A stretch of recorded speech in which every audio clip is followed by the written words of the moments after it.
So I really want to first thank you because the whole reason that I'm having guests on this podcast is because you reached out to me. And Oh, normally I'm a big like, that's not easy. So I'm not going to do that person. Okay. So normal me would be like, well, no, I have my format and I don't want to have guests because then I have to like schedule a time, excuses. But I launched into the Mel Robbins 5 second rule. Are you familiar with this? yes, I was like, yes. 5, 4, 3, 2, 1. You messaged me, and I was like, yes, yes. And then remember, I was like, do you think this is crazy? Will you come on and talk about your personal stuff? And you were like, yes, I love it. I'm like, okay. So thank you. You inspired me. And I think that people will get a lot out of this sort of format because there's so much to learn from other people's perspective. Absolutely. And Absolutely. I am super excited to find out a little bit more about you, especially because you did two really hard things at a really hard time. So, right before pandemic started, we heard in your bio that you became alcohol free. And Correct. then on top of that, which is hard in and of itself, I would have to imagine, you decided that you were going to become, a mindset coach. And like, what prompted all of that?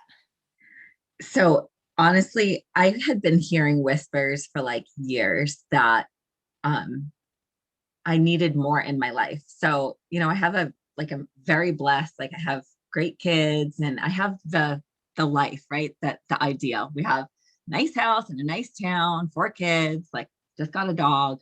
Um, but I just always felt sort of uninspired, like whispers that like you need to be doing more than what you're doing. And so the alcohol thing had been kind of coming to me off and on for a long time. I tried like Whole30 a couple of times. The only thing I was never successful as was the drinking aspect.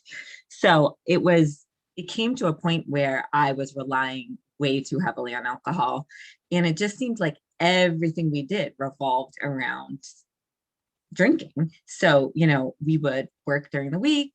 And then the weekends were like, where are we going to go to dinner? And I even like realized after I had become alcohol free that not only would I like decide where to go to dinner based on like the food and the drinks, but I would say like, well, I don't want to go to that restaurant because there's no place to go after to get a drink after we leave that restaurant, which was dumb because we almost never did go somewhere else afterwards. But it just became such a central part of my life. And I was like, this is not um, making me the best version of myself. So I just decided like it's time. I was getting the whispers. A lot of the people that I had looked up to, like not that I know personally, but people like Glennon Doyle and different people just they were sober. And I was like, maybe there's something to this that I really need to explore. So can So I, can I interrupt you briefly and just say, yeah, would absolutely. you consider yourself to have had a problem with alcohol? Like, So it's really interesting. So um I think that that's often the question, right? Like the way we look at alcohol is like either you have a problem with alcohol and you don't drink it, or why aren't you drinking? Are you pregnant? Are you that? It's like such a part, like it's so saturated in our society right now that it's people often look and say, like, if you're not drinking, you must have a problem with drinking. Now, I would say if you really looked um, with a kind of a microscope into my private life, anybody would say I had a problem with alcohol. It was not an issue that like trickled into any other parts of my life. So I didn't like I was still getting up for work. I work with kids. Like I wasn't drinking during the day. It was a very like gray area kind of drinking issue where I wanted to drink all the time, but it wasn't so problematic that I was getting into any kind of trouble with my life. But I also thought if I continue down this path, who's to say? I mean, there's got to be a fork in the road where it's a problem or not a problem, and then suddenly a problem. I also read a phenomenal book actually during quarantine called We Are the Luckiest by Laura McCowan, and she's actually local. She lives in Marblehead. And there's one of my favorite chapters in the book was called The Wrong Damn Question. And it's this whole point where we either see people as alcoholics or you drink. That's like sort of the line in the sand. And she said, what if we're asking the wrong question? What if instead of asking, do we have a problem with alcohol? What if we asked, is alcohol adding anything to my life? Oh my God, that's so good. Right? So that really hit me because I said, for some people, defining themselves as an alcoholic could be helpful in their recovery. For other people, it could be very traumatizing to have to, state that, or, taking a survey online to say, am I an alcoholic or not? Because who's the judge, really?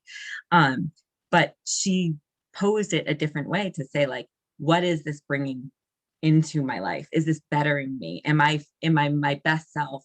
And then the final question was, am I free? And I just, like, it really moved me. And that was a few months into my sobriety, but I just made the decision.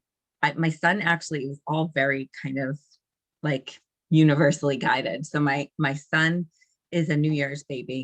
He has significant special needs. So he went into the hospital on January 1st, which was also his birthday. And I said, now is the time. Like, what better time than January 1st? Like, new beginnings, whatever. So I made the decision inpatient in the hospital. We ended up being there for a week. This is it. And I jumped into like listening to podcasts and reading books and articles and just like really digging deep into it. And it wasn't until months later that I realized the amount of clarity it brought to my life and how much I've like up-leveled my life in such a short amount of time, that I just have to believe that it was the only decision that was right for my life. So.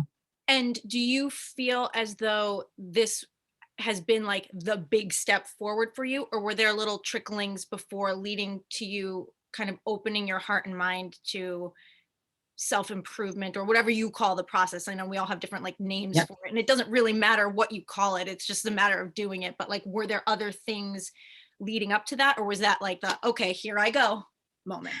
There were little things all like throughout the years, like, but now looking back, I see them even more. I Sure. said that I was preparing for this time for my entire life. And it wasn't until it all came together that I said, like, remember when I thought this, or when this happened, or when I left this job, or when I like entered this job, it all seems to make sense now. So I really feel like it was just kind of like coming to the top of the mountain, right? Like, so I like climbed and there were little areas along the way. And now I just feel like ever since I made that decision, it's been like quantum leaps forward.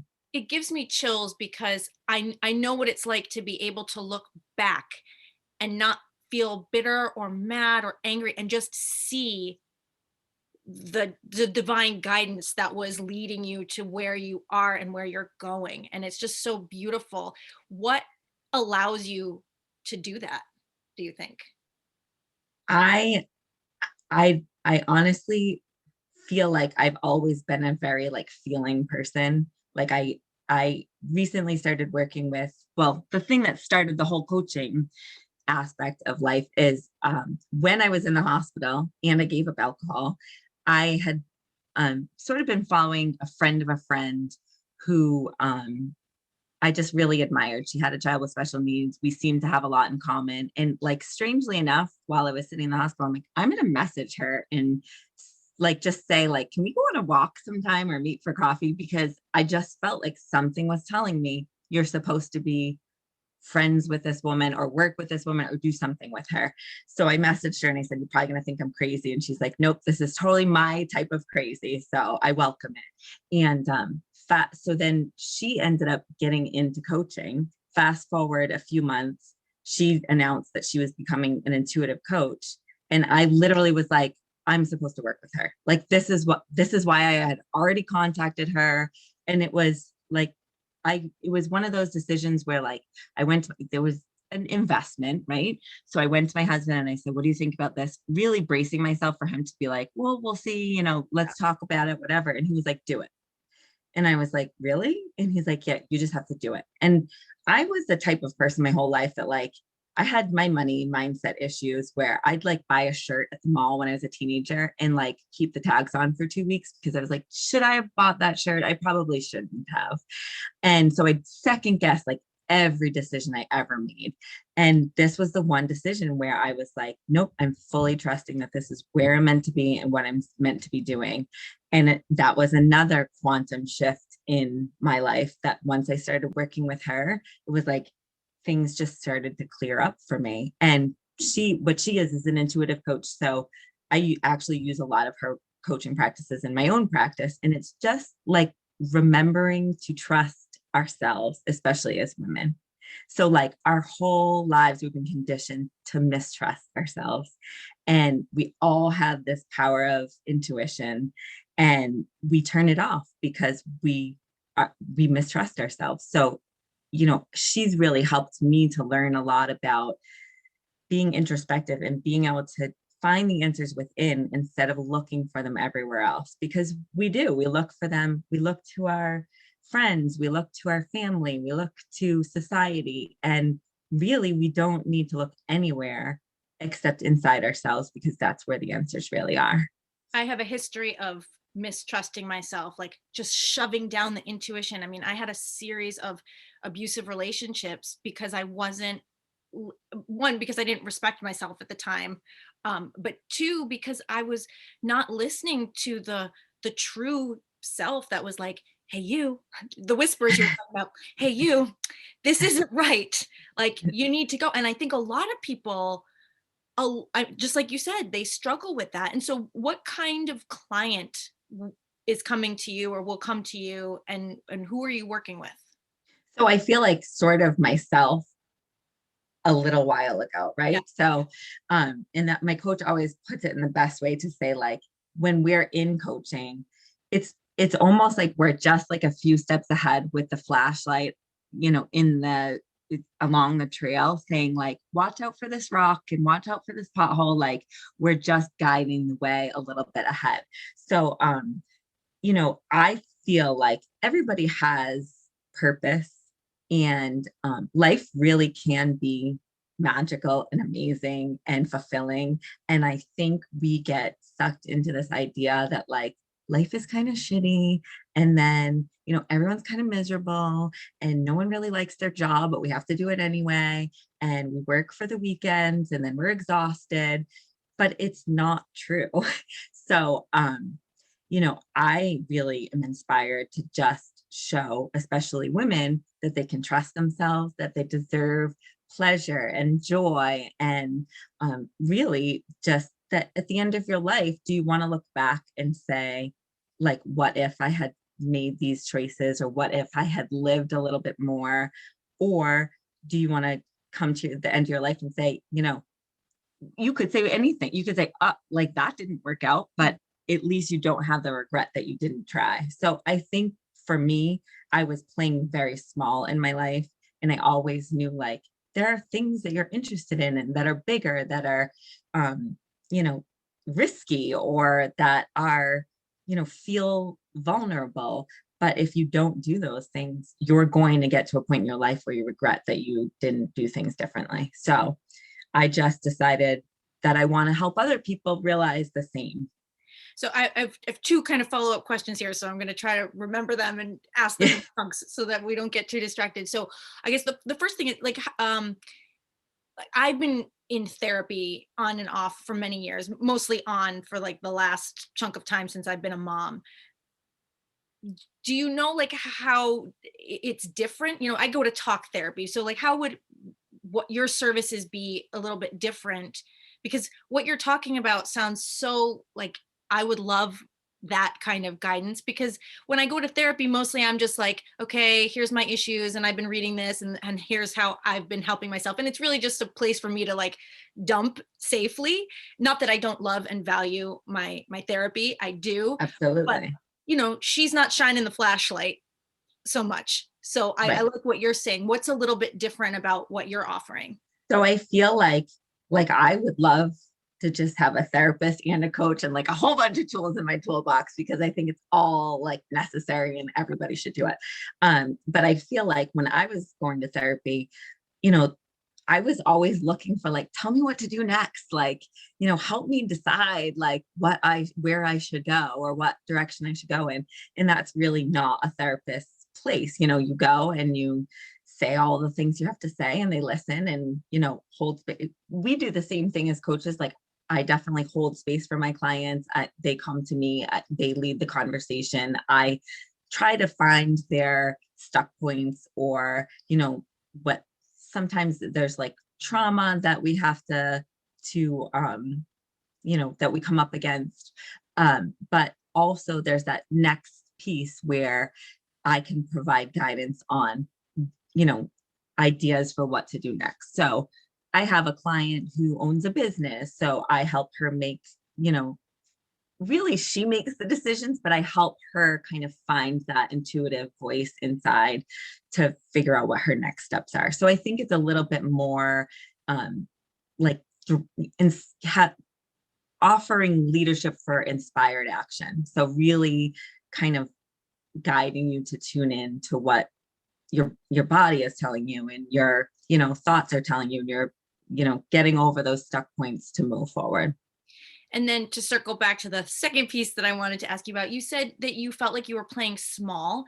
And I totally get that. Like where we dim our light because whatever reason, insert reason here, excuse. Yep. Do you feel like it was fear that was making you play small, or what was it? I think sometimes it was fear. I think it was also this notion that like I could just do it later. Like, so I don't know if you've read the book Untamed by Glennon Doyle, but one Absolutely. of my favorite lines is when she said, I'll do it in my next life as if I have another one. And I think a lot of times that's how we feel, that like, oh, the, vacation can wait, or this can wait, or the other thing can wait because I'll do it later. And later doesn't always come. So, and I also think some of it was just safety in doing things that I knew I could do well. And I didn't really have to get out of my comfort zone too much. But also what my coach helped me uncover is that a lot of times we have fear of, what if I do get what I want? What if I'm successful? Like, what will that look like? And it sounds crazy, but a lot of our fears are around, if I'm successful and I get really busy, am I going to wish I didn't have so much work to do? Or if too many people see me, am I going to wish like I could retreat a little bit? So I think our fears are sometimes the opposite of what we automatically think they are. And they're more, what if actually I get everything that I saying I want? Like, will I be able to handle that? So she's, done a lot of work with me around figuring out what the fears are so that you can just address them and, show them the door, basically. Which makes complete sense, because to your previous point, we're not getting a second life, like Glennon Doyle said. Like it's now. I literally just got done preparing a post that says, what are you waiting for? Like, Yeah. Because I like this podcast, for example, I had just sat on it for a long time because I was like, oh, then I have to like do it. Yeah. It's like, and then now I'm doing it and I'm like, I enjoy it. And even if one person listens, I'm like, yes, I feel good. Like it just gives me a place to put some of that energy and to share, because as you know, when you're leveling up, even if it's just in here, leveling up in here, it feels so good, right? And you want to be like, you guys, you can have this too. Yes. Yes. And that's exactly where I am right now, where I've just like seen how quickly you can literally manifest what you want out of life. And it's like, it's amazing. I mean, when you just lean in, and it's really about just like leaning in and trusting, because right now our society is so like, we talk a lot about like masculine and feminine energy, right? And we all have both, but we're in such a masculine driven society where it's like push, you have to hustle and grind, and it's going to be hard, and it's going to be like, mud on the face and so difficult. Whereas the opposite, feminine energy is more like, ease and flow and allowing things to come to you, which really, if you lean in and trust, like the universe shows up in like the craziest ways where if you just trust, and really it's just like a mindset thing, right? Like it's not spiritual bypassing where you say like, just think positive and everything will be fine. It's honoring your feelings, welcoming them in so that you can address them and you're not numbing them down with alcohol or shopping or any of the other things we use to numb, and you're addressing it. And then you're, being open to receiving whatever is you're worthy of, which is the other piece. And the other huge piece is worthiness. Like so many of us, especially women, think, who am I to have this? Who am I to have this success, or who am I to be a voice for others? But we don't, worthiness is a birthright. It's not something you have to earn. You don't have to earn anything you desire. You don't have to earn rest. You don't have to earn anything. It's all, worthiness is your birthright. So I think that's a huge part of it too. 100% agree with you. And I love what you said about about the positive mindset. Like, it's not just like believe it, everything is great and it will be, because I did go through about I would say like a 6 to 8 month period where I was just like, I'm going to think positive and I will be great. And it worked for a while. It's just like, oh, well, just keep on with my positivity. And then I was like, oh gosh, I need more to back it up. I can't just think positive through everything. Like, I need to create space to observe it and absorb it and see. And then, and, for me, it worked to like read books and listen to podcasts and things like that. But it certainly would have helped to have someone like you and the services that you provide to like talk it out and make a plan. And so I think there's just such great value in what you offer, because the shift is here. It's a happening. Like, we Yeah, it we sure are is. waking up to our worthiness. Even if we're not grabbing it, I think more and more of us are like, no, I deserve. Yeah. And then it's a matter of how do you navigate old habits? And that's one of the things that I talk about a lot, in these podcasts, is navigating through autopilot behaviors to override that and actually fly the brain plane and make changes. Because when we're so used to doing things one way, it's very hard, but possible, as you Yeah. know, to make the change. Is there like kind of one non-negotiable that you would impart for people, like just trying to take that first step to breaking some kind of mindset habit? Yes, I would say showing up for yourself, like every day, every single day, show up for yourself. So if it can be in the morning, I think that's huge, because the way we start the day is the way we do the day. So if you can start your day off in the right mindset, it's going to help shift your entire day.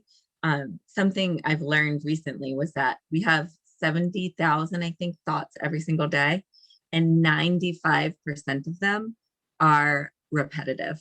So the thoughts we've thought before. So we literally become addicted to whatever our mindset has been.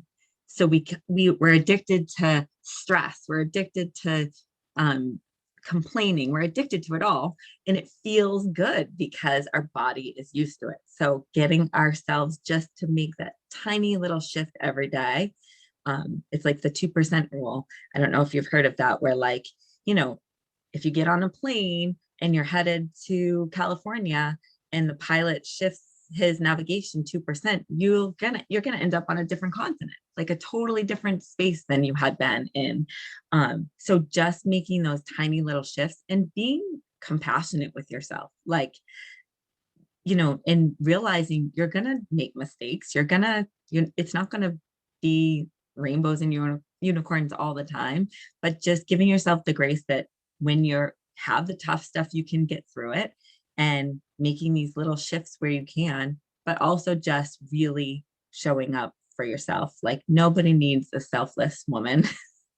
Like those, like that lie is needs to be put to rest. Yes, Like, because then what happens?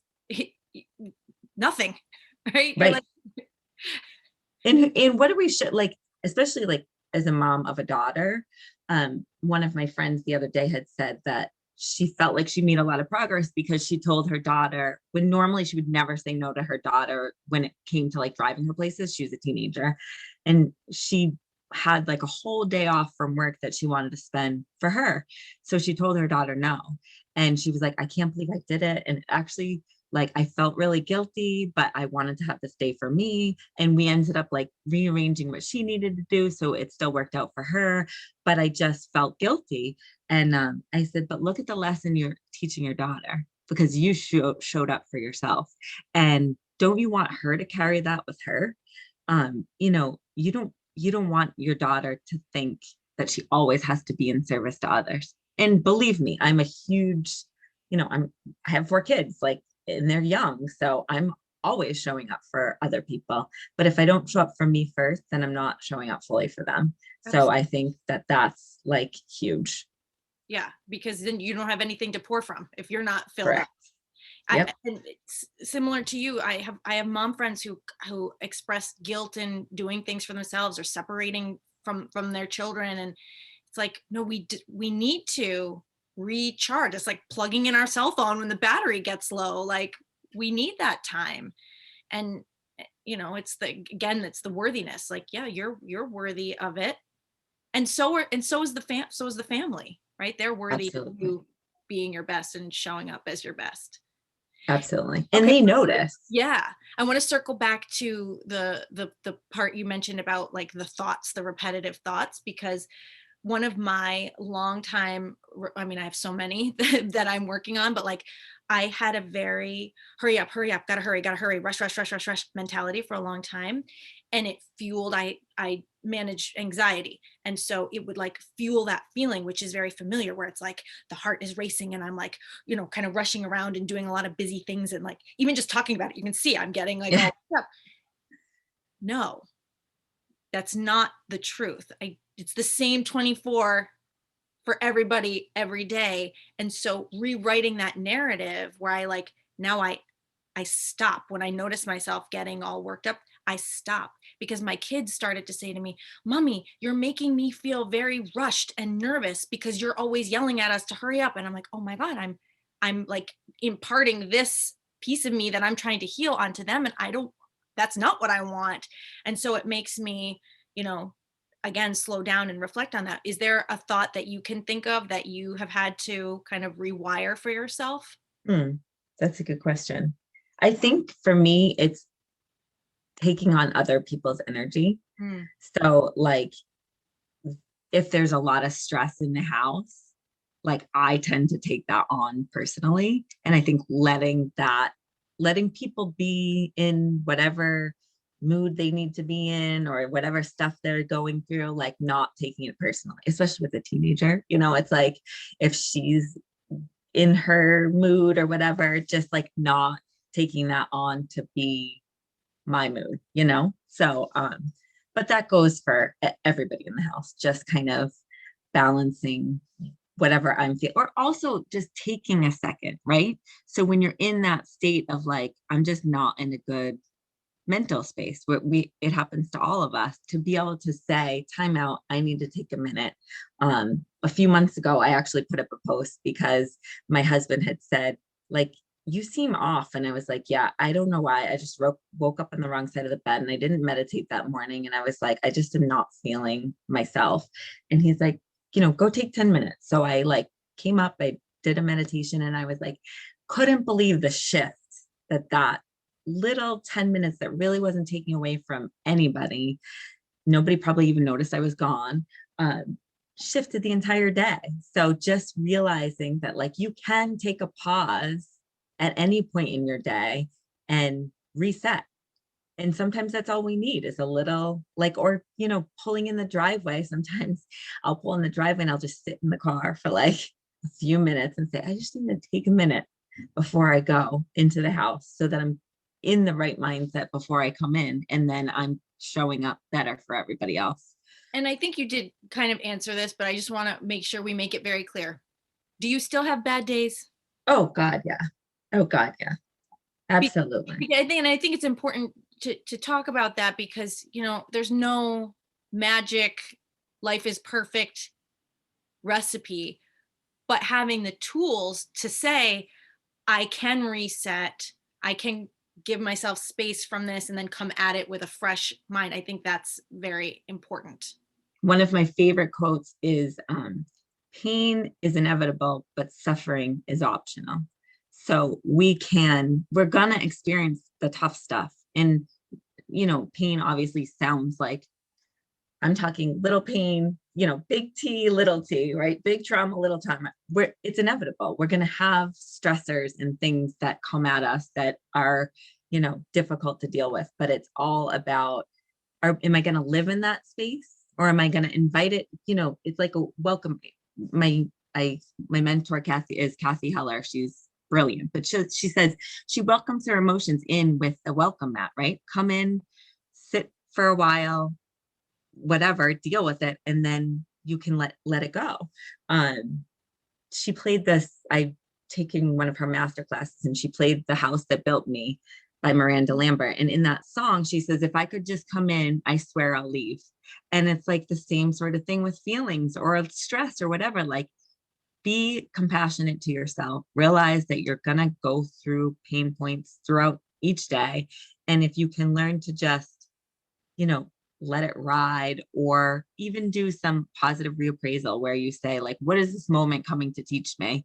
Then you can shift out of it a little bit easier, and then not let yourself reside there, you know, because you can, like I said, if all those thoughts are subconscious and repetitive, you could live there for years and just be in a Guilty. terrible state, you know? So I think it's just like making those tiny shifts every day that get you a little bit closer to who you want to be and living authentically. We could, as we said before we started recording, we could probably talk forever. And I am going to look forward to getting to know you better and talking offline. But thank you so much for coming on and being a part of the Socially Responsible podcast. I think there's just such a very clear, happy, warm vibration from you. And anybody who works with you will be very lucky to get your guidance. And I'm Oh, so thank you grateful to know you. so And much. thank you for reaching out to me. You're welcome. Thank you for having me. I knew when we were first connected, I was like, we have to sync up somehow. You're like, I feel like we have a lot of the same thoughts on things. I'm like, we 100% like it was like one of those like back and forth, like Yep. passing notes in school. Yeah, Thank totally. you. Thank you so much.